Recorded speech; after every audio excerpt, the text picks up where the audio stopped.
profesor. Bueno. Jorge Martínez, Ajá. de los tiempos.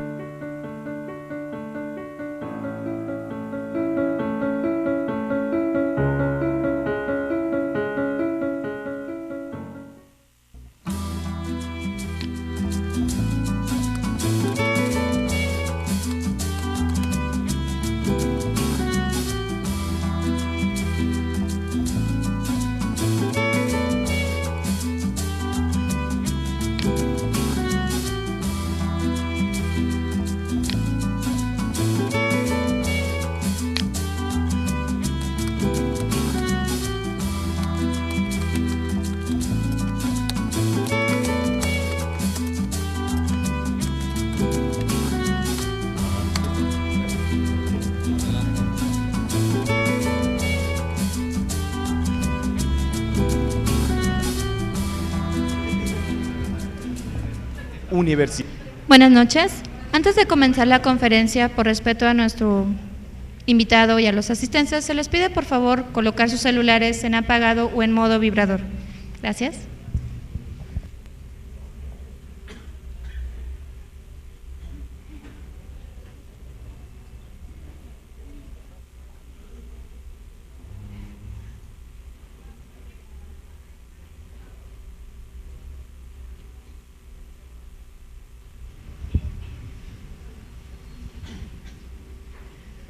Los alcances del fútbol van más allá que un rectángulo de juego delineado por 4 líneas blancas.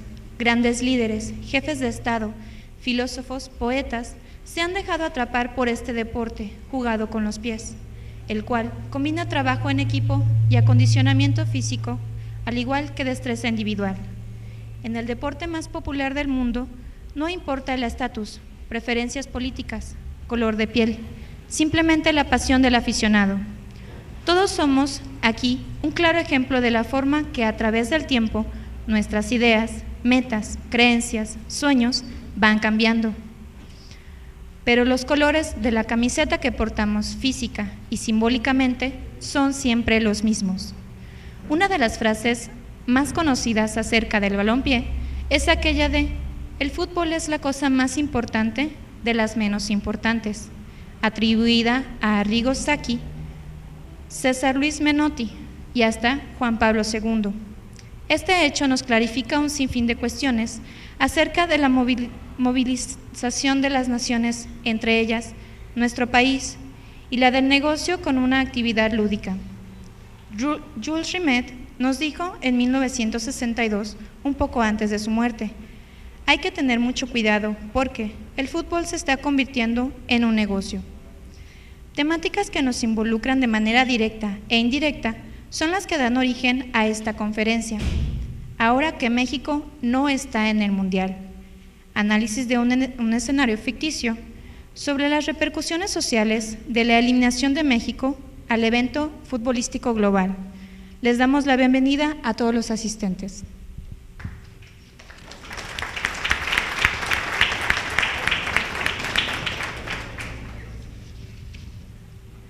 A continuación, leeré una pequeña semblanza acerca de la trayectoria y opinión de nuestro invitado, el señor Jaime García.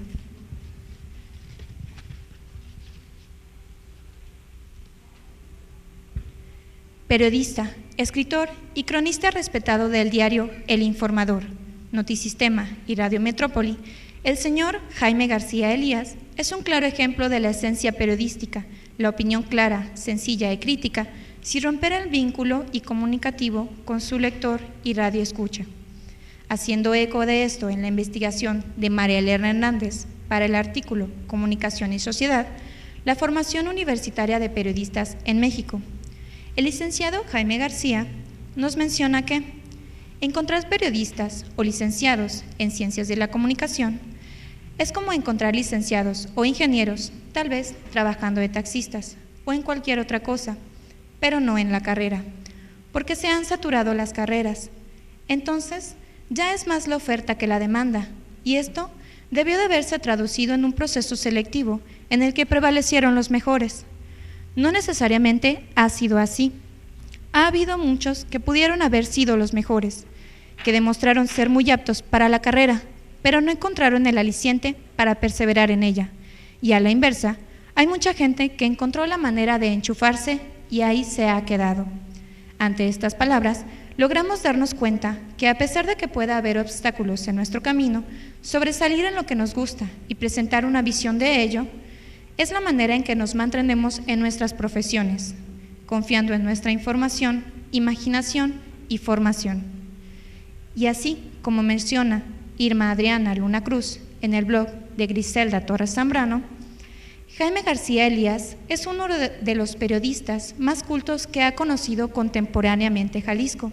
Amante de las letras, la cultura y las artes, así como del deporte, es un hombre que siempre tiene el término exacto para definir la idea. Siempre tiene un dato para concluir el comentario. Conductor que respeta al radioescucha, que permanece neutral en cuestión de política. El que concluye su faena de pie, con sus principios intactos.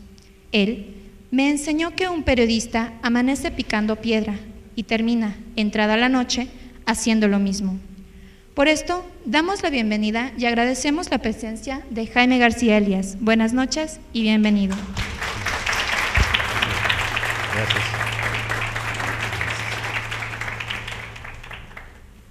Buenas noches a todos. ¿Se oye bien? Sí. Bueno, buenas noches a todos. Gracias por su asistencia. Gracias por esas palabras. Si no es mucha molestia que me regalen un par de copias de ese texto, me gustaría disponer de una de ellas para ponerla arriba de mi tumba ahora que me muera, a ver si engaño a algunos de los paseantes, y otra que me la pongan en el saco con el que me entierren para que cuando me vea Dios a ver si lo engaño y lo hago creer que es cierto eso que están diciendo. Bueno, han sido muy generosos ellos en la presentación, han sido también muy generosos Noé Gallegos y Aldo Preciado al invitarme. De hecho, sé que es inmerecida totalmente la invitación, pero lo que me hicieron es una canallada, para decirlo en español, y es que Aldo sabía perfectamente que por la vieja amistad que tenemos, a pesar de que él es mucho más joven que yo, no me iba a negar a una invitación que viniera de su parte. El tema, por lo demás, parecería de pesadilla, ¿no? Que México no va al Mundial.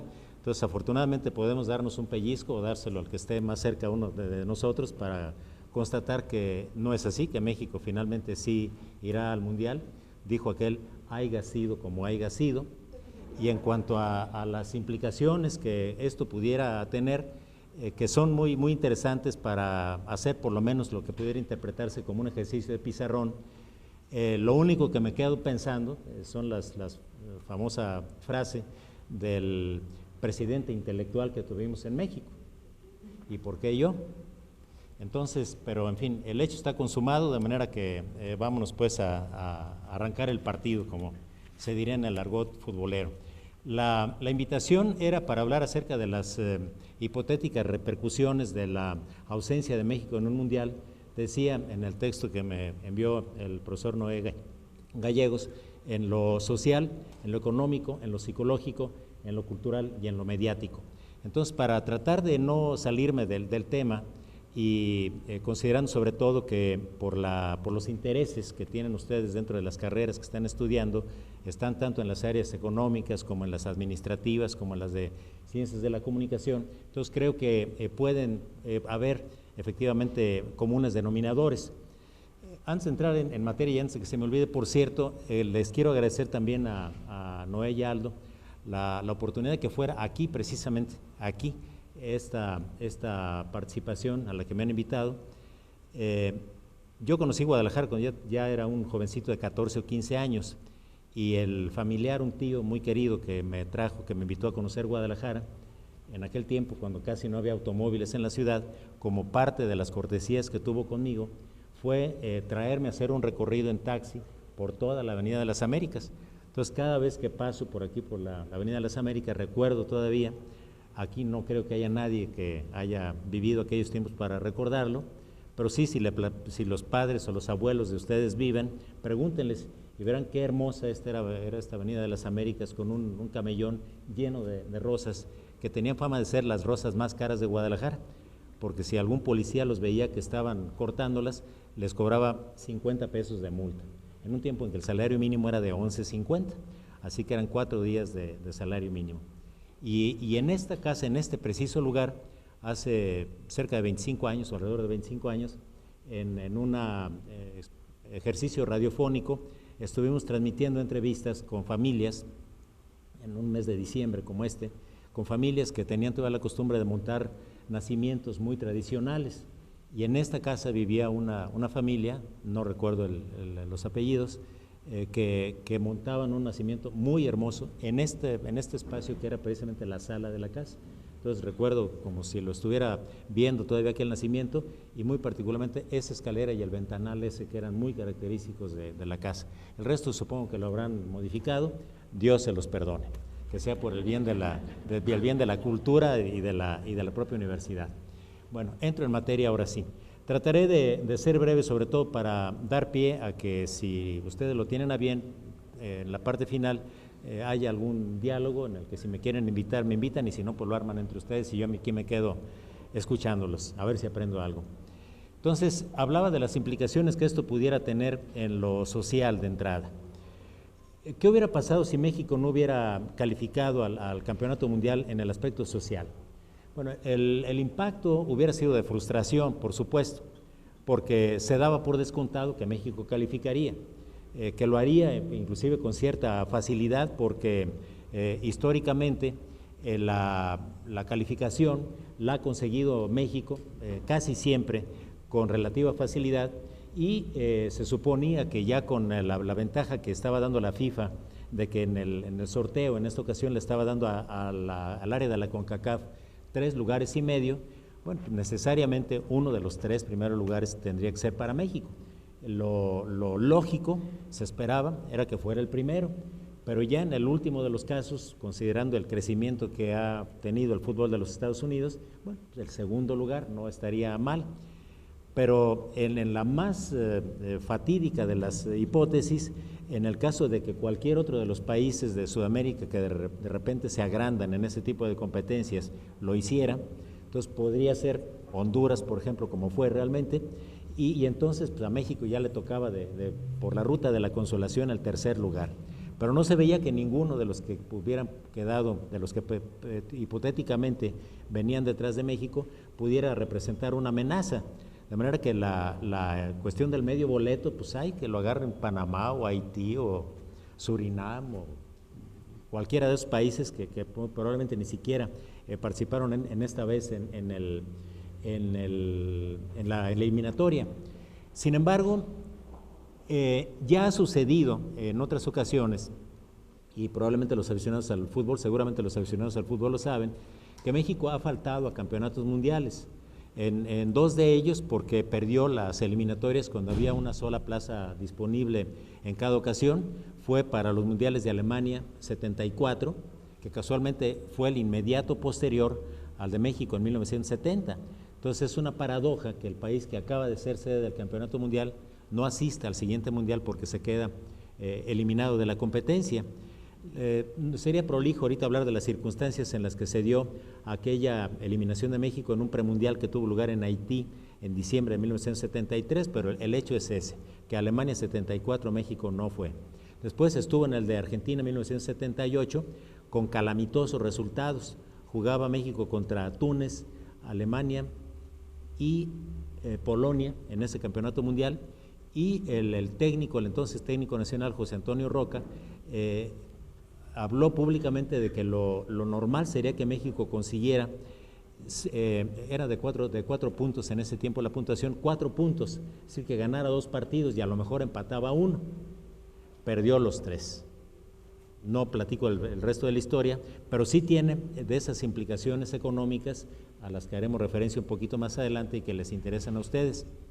Entonces, eso fue después de Argentina 78.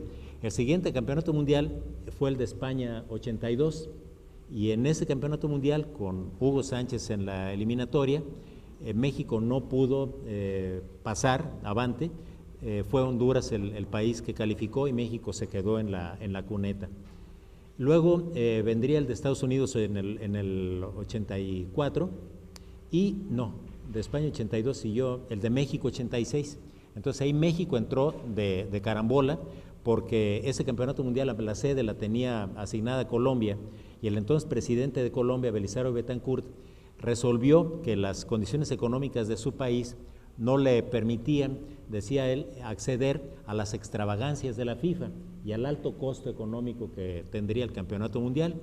Y aquí en México los federativos hicieron una campaña en la que convencieron a la opinión pública y al gobierno de que ese campeonato mundial México lo podía hacer, dijeron ellos, con una brocha y un bote de pintura, dando a entender con eso que se disponía de las instalaciones en óptimas condiciones para hacer aquí el campeonato mundial.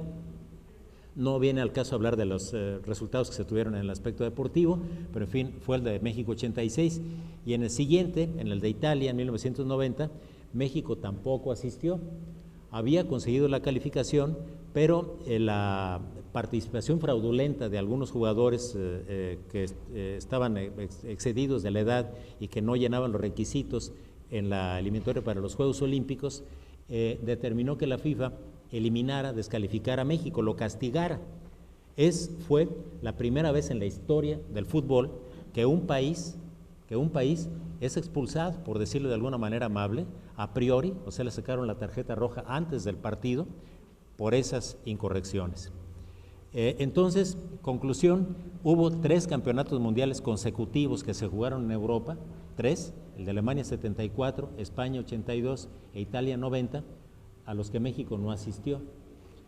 Sin embargo, lo que hubiera pasado tal vez de haberse dado la descalificación de México en este campeonato mundial era una circunstancia muy diferente, porque en el del 90, por ejemplo, muy probablemente la mayoría de los que están aquí presentes ni siquiera habían nacido. Entonces, era otra la sociedad mexicana, era otro el tipo de reacciones que se daban por parte de los aficionados. No existían las redes sociales, el internet ya existía, pero solo para efectos, digamos, de comunicación, como si fuera un teléfono, con algunas aplicaciones un tanto sofisticadas, facilitadas, pero no tenía todas las implicaciones ni el contexto de las redes sociales que tenemos en la actualidad. Entonces, tratar de establecer lo que ocurrió en el pasado como parámetros para saber lo que habría pasado en esta hipótesis de que México no hubiera ido al Campeonato Mundial del año próximo en Brasil, es inoperante, es un contexto diferente, que no encaja una situación con la otra. Yo me he puesto a pensar qué pasaría, qué hubiera pasado en el caso de que países con más raigambre futbolera como Argentina, por ejemplo, en menor medida Uruguay, Chile, Colombia, no hubieran asistido a un campeonato mundial como este de Brasil. Y sobre todo en el caso de Argentina y Brasil, por lo pasionales que son los aficionados, es seguro que hubiera habido actos de extrema violencia en esos países en el caso de que no se hubiera calificado. Se hubieran ido contra las autoridades de la federación, hubieran arremetido contra los integrantes de la selección mexicana que hubieran participado tan frustrantemente en ese experimento de la eliminatoria. Por mucho menos, Zagallo en Brasil se desterró una temporada y se fue a trabajar y a vivir junto con su familia a Arabia Saudita porque Brasil no fue campeón mundial en un campeonato mundial al que él asistió como técnico. Entonces no fueron campeones mundiales y la gente lo quería matar. Entonces, saquen ustedes las cuentas, no me atrevería yo a hacer el calificativo de si para bien o para mal, pero la idiosincrasia del mexicano determina que muy probablemente en el caso de que México no hubiera calificado ni siquiera en la repesca contra Nueva Zelanda, hubieran atestado las redes sociales de memes y de burlas y de cuanto Dios creó, pero nadie hubiera tocado a los jugadores ni con el pétalo de una rosa. Y no creo que hubiera tenido mayores implicaciones en el aspecto social, como no fuera eso, de tratar de desahogarlo por la vía de la burla, de las ironías, la frustración que la eliminación hubiera dejado. Viene la parte económica. En la parte económica está muy claro que pierde la federación y pierden las empresas que patrocinan a la selección mexicana de fútbol. Sin embargo, ahorita vamos a ver algunas de las empresas que se verán involucradas en ese aspecto para llegar a la conclusión de que el margen de riesgo que tienen las empresas que invierten como patrocinadores de la selección mexicana es muy amplio, de tal manera que el porcentaje de azar, de suerte, de imponderables que se presentan en una competencia como un campeonato mundial y las repercusiones que el azar pueda tener, en el caso de una derrota o de una eliminación, lo pueden asumir ellos perfectamente. Les decía del caso del Mundial de Argentina 78, cuando la empresa Levi's se involucró con la selección mexicana, fueron ellos los que hicieron los uniformes de la selección nacional, muy feos por cierto, pero hicieron una cantidad importante de camisetas. En ese tiempo no estaba tan difundido como en la actualidad el uso de las camisetas deportivas, sobre todo por parte de los jóvenes, ¿no? No iban tanto los aficionados con la camiseta. Andar con una camiseta de un equipo de fútbol en la calle, aquí no creo que haya nadie con la edad suficiente para saberlo, pero eso solamente lo hacían los mecánicos o los que recogían la basura. Pero nadie más se ponía la camiseta de un equipo de fútbol para andar en la calle. Eso era de nacos o de pobres, pero de indigentes, ¿no? Alguien la tiró y se la recogió y no tenía más que ponerse y se la puso, pero de otra manera no se la pondrían. Entonces la mercadotecnia curiosamente aprovechó esto muy bien, porque ahora tal vez no nos demos cuenta, pero ahora nos ponemos la camiseta del equipo al que le vamos y andamos anunciando sus productos gratis. Y no solo gratis, pagamos por anunciarla, y pagamos mucho por anunciarla. No sé si se dieron cuenta de lo que cuesta la camiseta del Monterrey, la nueva que van a llevar al Mundial de Clubes. ¿Tiene idea alguien de lo que cuesta? ¿Cuánto cuesta una camiseta normal de un equipo de fútbol? 800, 900, 1,000 pesos. La del Monterrey cuesta 1,500 y se están agotando, así que córranle si les interesa. Pero en ese aspecto económico se habla, estudios que han realizado diferentes agencias de carácter económico, hablan de que la pérdida que hubiera representado la ausencia de México se podría aquilatar en unos 600 millones de dólares. ¿Quién los perdería? Bueno, eso lo perderían en buena medida los patrocinadores.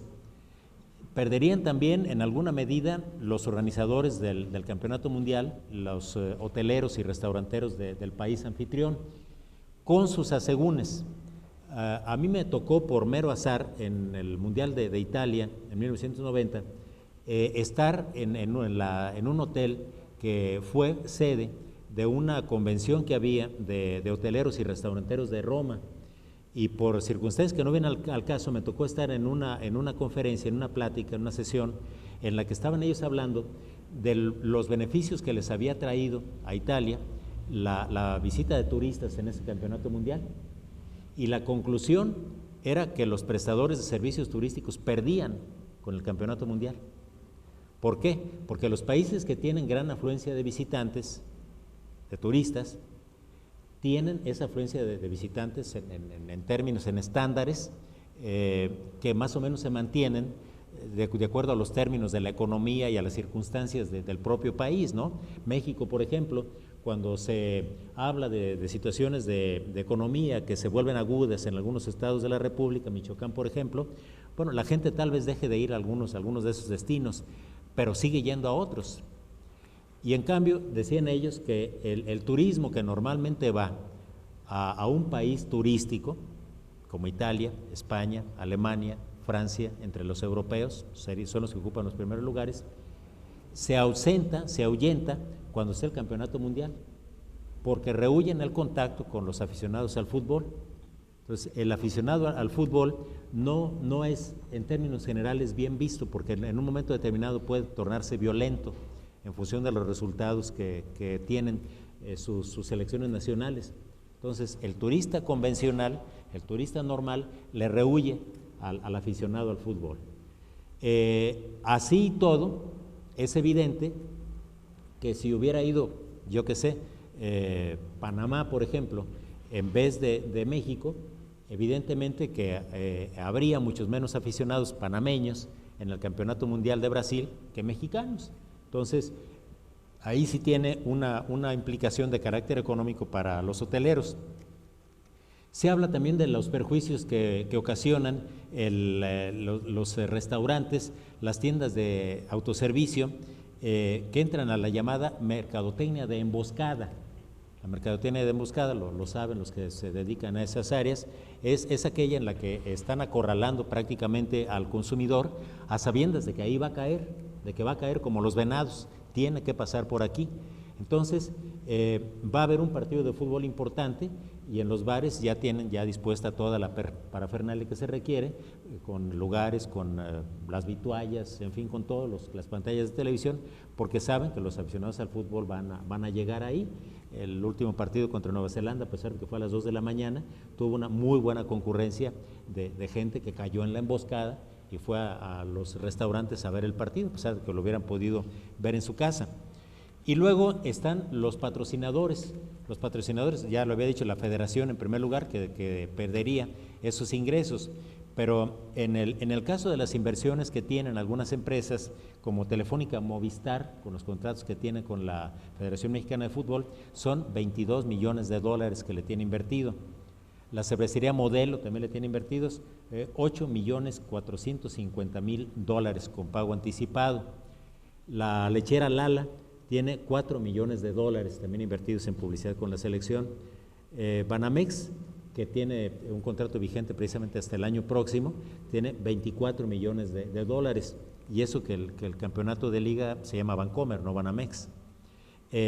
Roche France tiene inversiones por 5 millones de dólares en publicidad.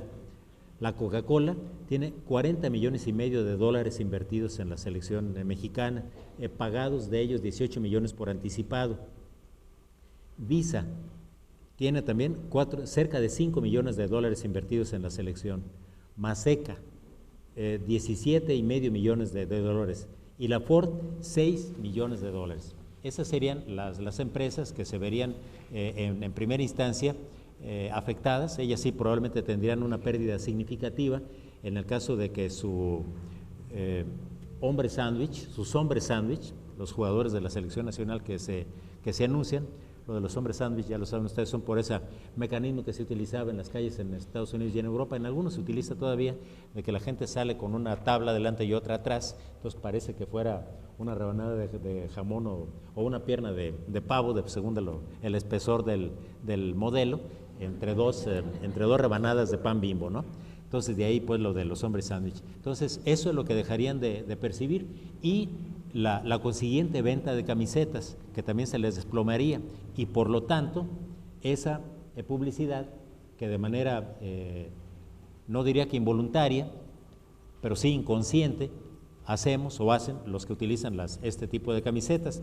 Entonces, de ahí pues que quepa decir que lo de la pérdida se distribuiría fundamentalmente entre la Federación Mexicana de Fútbol y grandes empresas, pero sería de esa envergadura, 600 millones de dólares que se desplomarían. Por supuesto, Adidas, que es una de las empresas, también Adidas presume que México es uno de los países que consume más camisetas deportivas. Entonces, también ahí para ellos tendría una pérdida significativa, considerando que entiendo que el costo de producción de cada camiseta de Adidas, que son de las más caras, de la más calidad, no llega a los 100 pesos, y las venden en 1,000 pesos, ¿no? Entonces ahí la utilidad, el margen de utilidad que tienen es extraordinario, ¿no? Luego, las implicaciones psicológicas de un golpe de esa naturaleza. Es decir, hay gente extremista. Alguna vez sucedió el caso de un aficionado al boxeo que en una pelea de Lupe Pintor, un boxeador mexicano que fue campeón mundial de peso gallo, perdió una pelea muy importante, y el tipo fue a su recámara y delante de los amigos que estaban allí en la sala, sacó la pistola, se la puso en la cabeza y dijo: pinche Lupe, qué malo eres, se dio un balazo y ahí cayó muerto. En los tiempos en los que, iba a decir que di clases, pero aquí hay un testigo de que ni di clases ni nada, pero iba como maestro a una universidad, solía poner como modelo de nota periodística bien hecha, genial inclusive, una que se publicó en un periódico brasileño. Esto va con dedicatoria sobre todo a los estudiantes de Ciencias de la Comunicación. La entrada de la nota decía, ojo, decía, un aficionado al fútbol apostó la vida a que Brasil no sería campeón mundial y pagó. La repito, un aficionado al fútbol apostó la vida a que Brasil no sería campeón mundial y pagó. Entonces yo la ponía como modelo de nota periodística genial, porque en el periodismo la regla básica de una entrada es que diga, ya saben cuáles son las preguntas básicas, ¿no? ¿Qué, quién, cómo, dónde, cuándo y por qué? Esa entrada no contestó ninguna, no dijo qué, no dijo quién, no dijo cómo, no dijo cuándo, no dijo dónde, y lo único que dijo fue por qué, porque Brasil sí ganó el campeonato mundial, y lo dijo mal además, lo dijo de una manera implícita, ¿no?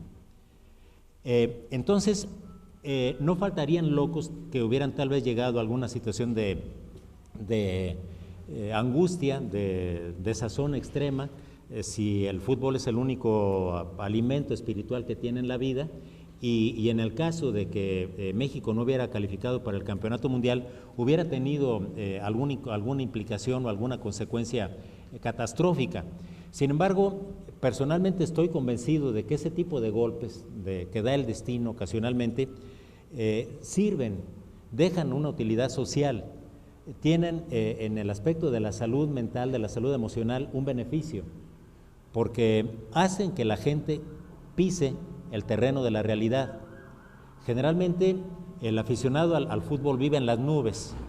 Si México hubiera calificado en el primer lugar o en el segundo o en el tercero en el premundial, ahorita estarían esperando el sorteo que va a tener lugar el próximo viernes, para empezar a hacer cuentas de si México tendría posibilidades de pasar al quinto partido y de llegar inclusive más lejos e incluso de ser campeón mundial, y si con los jugadores que hay, con Oribe Peralta y con los europeos y no sé cuánta cosa, y el Chicharito Hernández y Marco Fabián, por supuesto, en México podría ser campeón mundial, ¿no? Y entonces empiezan a hacerse elucubraciones de esa naturaleza.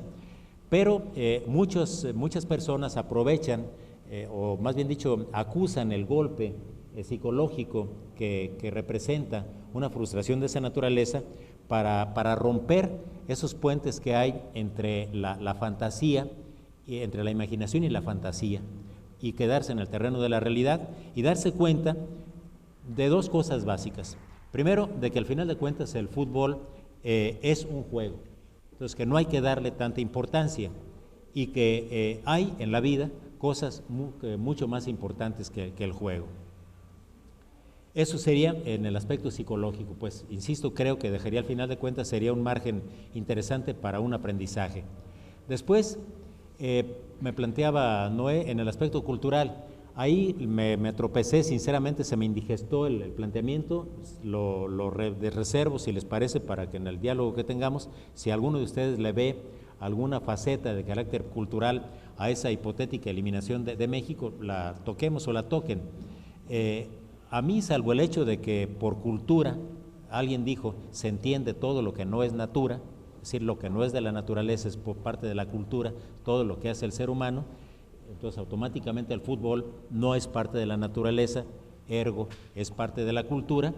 No le veo de cualquier manera mayor efecto, mayor implicación en ese terreno. El último punto, el mediático, aquí sí, aquí creo que estamos viviendo una realidad muy peculiar en nuestro país en este momento. Las oportunidades que he tenido de darme cuenta de cómo funcionan los medios de comunicación en otros países me remite a una conclusión un tanto pesimista. No sé si la compartan ustedes, la dejo a tema de debate. Hace mucho tiempo que no teníamos una época de tanta austeridad, de tanta pobreza franciscana en materia de la estatura intelectual de los analistas de fútbol que tenemos en México. Tenemos muchos, pero me atrevo a decir que la regla es que sean muy malos, muy malos. Entonces, a veces creo que es un insulto a la inteligencia de los telespectadores el encender un programa, ponerse a oír a 4 o 5 personas que están en una mesa redonda debatiendo acerca de un tema como el futbolístico, en algunos casos con una pasión y en otros casos con una pretensión, con una sabiondez que desarma verdaderamente, con una suficiencia, con una capacidad para dogmatizar, ofensiva verdaderamente para la inteligencia de las personas que están escuchando. Traía en la mente algunos ejemplos recientes, se me borraron de la mente, pero muy probablemente esto dé pie a que lo platiquemos un poquito al cabo de mi participación y salgan a relucir algunos ejemplos. Hay una cantidad industrial de comentaristas en los medios de comunicación, pero la calidad, a mi parecer, es inversamente proporcional a la cantidad. Entonces, no han vuelto a salir figuras del análisis del fenómeno deportivo como hubo en el pasado. Actualmente no solamente creo que se piensa sin la suficiente lucidez, sin el suficiente sustento de conocimiento profundo, ni de las reglas, ni de las reglas de la lógica más elementales para analizar muchas cosas, sino ni siquiera el manejo del idioma que demanda el ejercicio de un oficio como es el de estar en un medio de comunicación.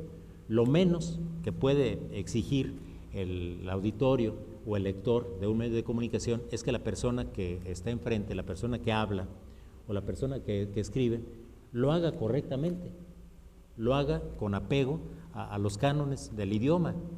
Y aquí se atropella todo, se atropella el idioma y se atropella las reglas. Un ejemplo, el más burdo que se me ocurre: ¿quién no ha visto una cabeza que diga Chivas ganó o Chivas perdió? Si el equipo lo patrocinara la marca de whisky escocés Chivas Regal, voy de acuerdo en que si el equipo representativo de esa casa gana, le pongan Chivas ganó, y si pierde, Chivas perdió. Pero un equipo que se llama Guadalajara y que por apodo tiene las Chivas, bueno, dense el permiso de quitarle el artículo, que ya es atropellar el idioma. En todo caso, si se supone que hay una regla básica del idioma, que es la concordancia. La concordancia es masculinos con masculinos, femeninos con femeninos, singular con singular, plural con plural. Entonces, Chivas ganaron, bueno, te la perdono, las Chivas ganaron, eso sí sería español, ¿no? Pero eso lo pongo solamente como botón de muestra. El más representativo de todos, sin embargo, sería, y aquí apelo a la experiencia de ustedes como lectores o como teleaudiencia, el cajón, el machote que se utiliza para algunas cosas en las que también se quebranta el idioma, y todo el mundo lo dice con la mayor naturalidad. Fulano de tal es lateral por izquierda. Bueno, ¿qué no era por la izquierda? Entonces, en fin, y ahí le podríamos seguir toda la noche hablando de esas situaciones, ¿no?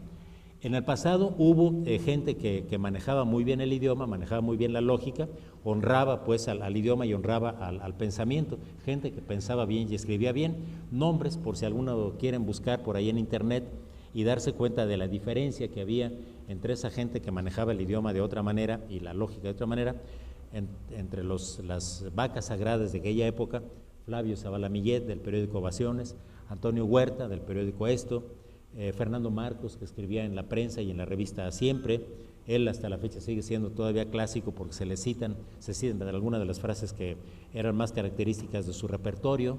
Manuel Seide, que era columnista del periódico Excelsior y de alguna manera culpable, dicen, de la eliminación de México en el premundial de Haití para el Mundial de Alemania 74, por una serie de artículos que escribió y un libro que se llamó La fiesta del alarido, en la que él hablaba muy despectivamente de los países del área centroamericana y del Caribe. Entonces fueron a Haití al premundial y se encontraron un ambiente sumamente hostil que ablandó psicológicamente a los jugadores y trajo las consecuencias deportivas efectivamente. Antonio Andere, del periódico La Afición, que fue también un punto de referencia dentro del periodismo mexicano, y otros contemporáneos suyos que sería prolijo enumerar. Entonces, era gente aquella la que hacía ese tipo de trabajo, honraba al idioma, honraba al periodismo. Muchos de los artículos que escribieron ellos, créanmelo, eran dignos de conservarse. Muchos de ellos eran dignos de que se hicieran libros con ellos, como se hacen actualmente todavía con las colaboraciones, por ejemplo, de Jorge Valdano en la prensa, de la poca gente que todavía lo hace muy bien. En otros idiomas está el caso de Armando Nogueira en el periodismo portugués. Él es autor de muchos artículos periodísticos y de varios libros que son precisamente antologías de los artículos periodísticos. Son verdaderas poesías. No se me ocurrió traer alguno, pero si algún día tienen la infeliz ocurrencia de volverme a invitar y viene al caso, con mucho gusto ofrezco traerlo. En fin, gente que hacía un poquito honor a aquello del personaje de la fabulilla, una fabulilla de Iriarte, creo recordar, de un tipo que tenía una casa y tenía el tipo que le cuidaba el jardín. Entonces le pidió que tuviera especial cuidado en los peces que tenía en un estanque. Entonces el tipo, por tener muy bien cuidado los pescados, los peces, empezó a descuidar las flores, y el patrón le llamó la atención, dice: oye, pues me estás descuidando las flores. Pues sí, patrón, pero como me dijo que cuidara a los peces, pues estaba dedicándole el agua a los peces. Y le dije, bueno, le dice el patrón, dice, bueno, una cosa es que quiera los peces para comérmelos y otra cosa es que quiera ver las flores, dice. Entonces, no por cuidar una cosa descuides la otra. Y la moraleja de la fabulilla decía, era más o menos aquello de Bienaya: el que sabe unir la utilidad con el deleite. Era lo que hacían precisamente esos periodistas, unir la utilidad con el deleite. Creo que ya me prolongué demasiado, ahí le paro. Entonces les agradezco que se hayan quedado callados, y ahora sí les toca hablar a ustedes y quedarme callado a mí.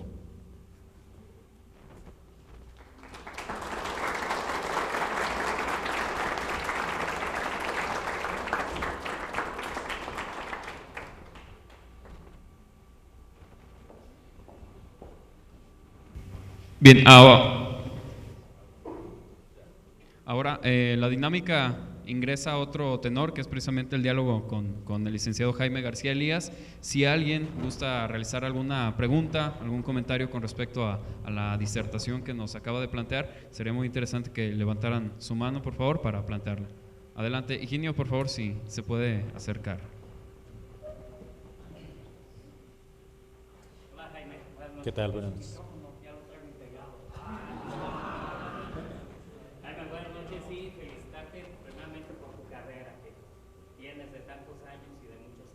Gracias. Tú hacías un comentario donde decía que es más importante para mucha gente el fútbol que otras cosas. Ahora, todo esto es o ha sido a consecuencia de la mercadotecnia, ¿sí? Esa es una. Y otra también es que ahora el fútbol ya es más negocio que realmente pasión por el deporte. Y yo recuerdo que yo ya tengo muchos años de vida, y yo recuerdo una anécdota que platicaban los jugadores del Atlas en aquellos tiempos, la vieja guardia, cuando estas gentes, cuando jugaban el clásico Chivas contra Atlas o Atlas contra Chivas, ¿sí? Que luego esa gente, el equipo que perdía, decían ellos, se la pasaban en su casa 3-4 días sin salir de su casa por la vergüenza que les daban en ese tiempo, ¿sí? Perder. Sí. Bueno, gracias por la pregunta. Hay un punto en el que, con todo respeto, disiento, es el de la mercadotecnia. Voy a empezar por él. Es decir, si hay mucha gente que se involucra con el fenómeno deportivo, que le da prioridad con respecto a otro tipo de intereses, sí, en alguna medida ha sido la mercadotecnia que lo ha envuelto. O sea, hacían la cita, la señorita que fungió como presentadora, de Jules Rimet, cuando hablaba, advertía de la posibilidad de que el deporte se convirtiera, es decir, el fútbol pasara de ser un deporte a convertirse en un negocio. De hecho, ya estaba encaminado a eso. Es decir, el deporte prácticamente desde sus orígenes tenía la tendencia a convertirse en una industria, en una gran industria. Entonces pasó con los Juegos Olímpicos, pasó con los campeonatos mundiales que se convirtieron en un escaparate en el que aparecen las grandes marcas publicitarias de productos deportivos, etcétera, etcétera. Pero esencialmente no es eso.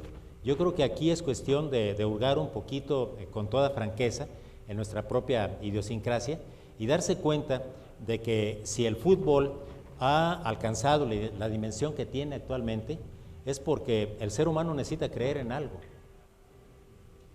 Necesita creer en algo. Entonces, propongan ustedes cualquier otro paradigma que pudiera ser viable para los mexicanos. La política, por ejemplo. Entonces, tuvimos los años de la dictadura perfecta, como la llamó Mario Vargas Llosa. Vinieron los años del cambio.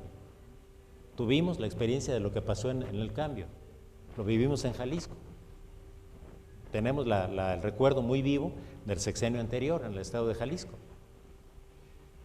En el aspecto de la religión, que era un común denominador también, y lo sigue siendo en alguna medida en nuestra sociedad, por una parte, no ha resistido, digamos, la esencia misma de la religión, que serían los fundamentos teológicos, los dogmas. Nos estamos contagiando del laicismo que se ha venido generando en otras latitudes, signo de los tiempos. Entonces, la ciencia avanza mucho más rápido que aspectos de carácter cultural que se vean quedando un poco rezagados. Súmesele a eso los escándalos que han ocurrido en el seno de la iglesia más popular en nuestro medio, la católica, y se llegará a la conclusión de por qué la iglesia ha perdido adeptos, ¿sí? Y eso explica también el crecimiento que ha tenido el fenómeno del fútbol, ¿no? Entonces yo creo que eso es cuestión de verlo, no como el impulso de una serie de genios de la mercadotecnia que lo llevaron a ese lugar, sino de una combinación de factores, de vasos comunicantes, vaya, que han tenido esa consecuencia, ¿no? ¿Alguna otra pregunta? Adelante. Licenciado Jaime, buenas noches. Buenas noches. Igual que Higinio, reconocemos tu trabajo, te escuchamos frecuentemente y nos alegra mucho tenerte aquí entre nosotros. Gracias. Yo soy licenciado en Ciencias de la Educación, Luis Fernando Aguilar, y para muchos de nosotros es inherente el hecho de que el fútbol esté en nuestra vida, en nuestra comida, en nuestra cena, en la religión, en todo. La pregunta concreta, ¿a quién le conviene más que esté inmerso el fútbol en nuestra vida, en nuestra cultura? Yo te lo explico porque en algunos otros lugares del mundo no hay tanto apasionamiento por el fútbol, pero en México es, pues después de Dios está el fútbol, ¿no? Digo, la mamá y la Virgen de Guadalupe, con todo respeto, están ahí metidos, pero el fútbol es lo que está ahí metido. En nuestro país vamos a ser recordados como una generación de cambios. El presidente Peña Nieto y toda su revolución de cambios, ¿sí? Pero la pregunta concreta es, ¿a quién le conviene más que dentro de nuestra cultura, dentro de nuestra educación, dentro de nuestra vida, esté el fútbol, en este caso? Gracias. Bueno, alguien dijo que el fútbol es el opio del pueblo, entonces no andaba tan perdido el que lo acuñó de esa manera. Sin embargo, también la señorita que me presentó, o que presentó este evento, hablaba de que los filósofos y los poetas se han ocupado del fútbol, y efectivamente Albert Camus, por ejemplo, tiene una frase en la que dice que el fútbol me ha enseñado todo lo que sé sobre la moral de los hombres, porque efectivamente en el fútbol, en la actitud que tiene un jugador delante de un jugador lesionado, de un adversario lesionado, de un compañero lesionado, entonces muestra toda lo que trae adentro, ¿no? Platico alguna anécdota. Alguna vez en un partido de cascarita entre aficionados y antiguos jugadores profesionales, con un muy querido amigo, compadre mío ya fallecido, Ney Blanco de Oliveira, que fue jugador del Atlas, en una jugada X me da un pase, y a la hora que yo trato de patear, me ponen un tapón, dejaron el pie de este tamaño, pero él lo primero que gritó fue penal, para que marcaran penal a favor del equipo de nosotros, ¿no? Entonces ya que salí, me atendieron, etcétera, ya estábamos platicando, dice, oye, ¿cómo sigues, compadre? Le digo, mira, lo que son las cosas, le digo, tú eres futbolista, yo no. Yo lo primero que hubiera pensado en una de esas es, ¿qué te pasó? Y tú lo primero que pensaste fue en sacar ventaja. Entonces te importó poco la pata de tu compadre, ¿verdad? Lo que querías era un penal a favor de tu equipo. Entonces el fútbol efectivamente nos enseña todo acerca de la moral de los hombres. Por supuesto, el reproche con ella era amistoso. A Aldo, ya lo perdí de vista, pero a Aldo le consta que éramos casi hermanos, Ney y yo, de manera que el reproche era muy cariñoso, ¿no? Pero la pregunta es ¿a quién le conviene que las cosas sean así?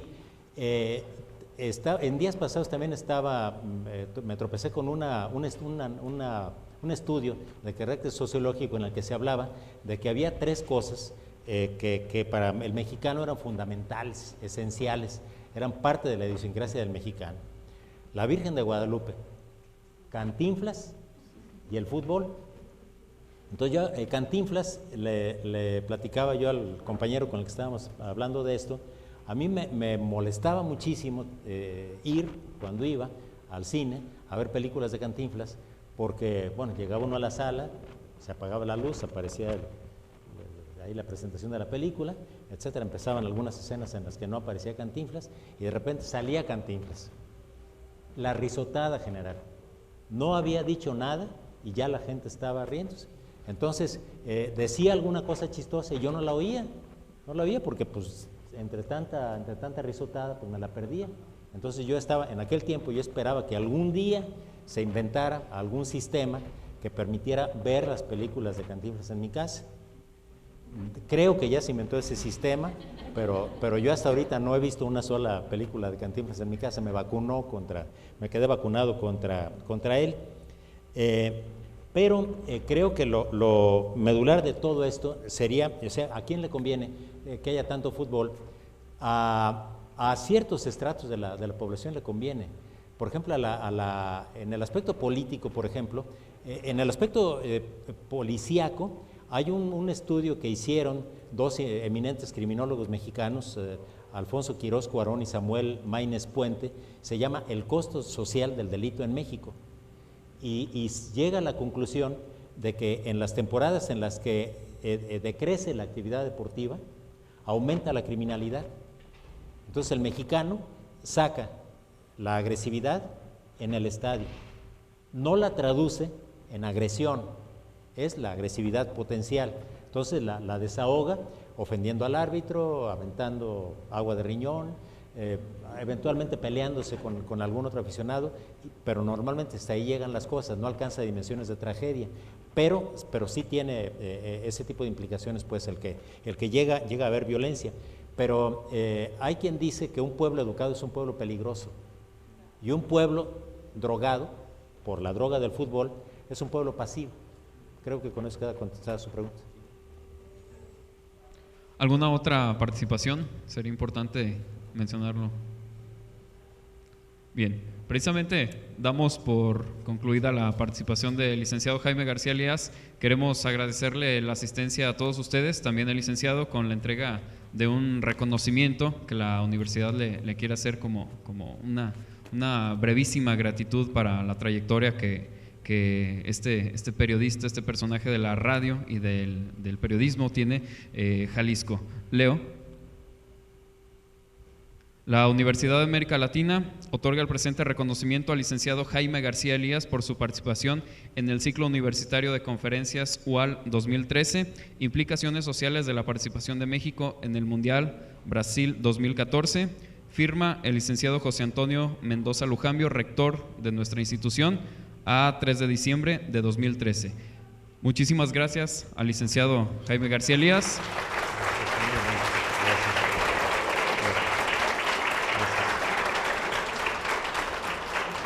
Gracias, son muy amables, gracias. Muchas gracias también a la licenciada Águeda Ramírez, directora de nuestro plantel.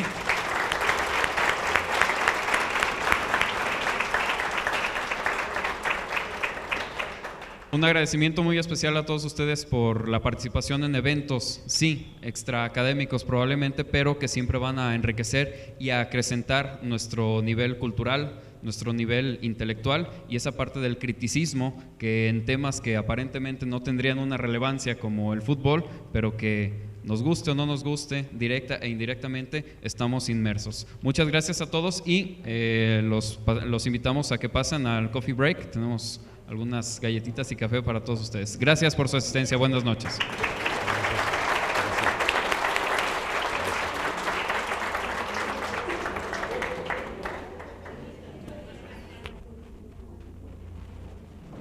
Este lo tengo que devolver, ¿verdad? Si te lo quiere llevar, creo que se ven las películas de Cantinflas ahí. No quería hacer la lisonja pública, mi admiración entera. Yo soy egresado de Ciencias de la Comunicación del ITESO, tengo años escuchando. El fútbol no es lo mismo. Gilberto González. Dígame. Sí, claro. Sí, mi admiración tremenda, de verdad, mi admiración. Y soy sordo. Sí, claro. De hecho, mi papá vino también.